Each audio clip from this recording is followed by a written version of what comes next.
तुम्ही जर नीलम म्हणजे ब्लू सफायर खरेदी करणार असाल किंवा तुम्ही खरेदी केला आणि तुम्हाला बघायचं आहे की तो नैसर्गिक आहे म्हणजे ऑथेंटिक नॅचरल आहे का कृत्रिम आहे म्हणजे फेक आर्टिफिशियल लॅबमेड किंवा नुसता निळा काचेचा खडा आहे, तर ह्या 5 ओव्हर द काउंटर परीक्षा तुम्ही करू शकता. एक म्हणजे त्याचं नैसर्गिक नीलम हा एक वजनदार आणि मजबूत रत्न आहे, अगदी हिऱ्याच्या तोडीचं. तर इझिली ते खरचटत नाही आणि त्याचं वजन पण बरंच असतं. तुम्ही एक मोठासा नीलम हातात घेतला तरी तुम्हाला हलका वाटला तर कदाचित तो खोटा असू शकेल, कदाचित, नक्की नाही पण कदाचित असू शकेल. दुसरी परीक्षा म्हणजे इट्स हीट रेझिस्टन्स.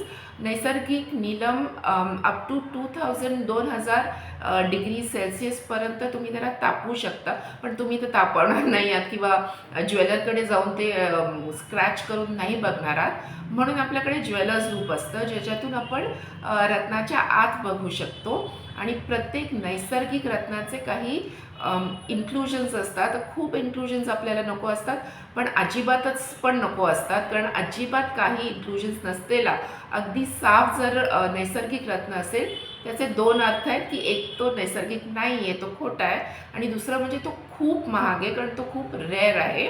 बहुतेक 99% किंवा 90% रत्नांमध्ये इन्क्लुजन्स असतात आणि नीलममध्ये तुम्हाला एअर बबल्स दिसले तर कदाचित तो फेक असेल.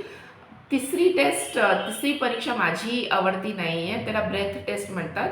तुम्ही नीलम घ्या, त्याच्यावर ब्लो करा आणि तुमचं जे ब्रेथ आहे ते 3 सेकंदात नाही गेलं तर कदाचित तो खोटा खडा आहे. चौथी माझी आवडती परीक्षा आहे.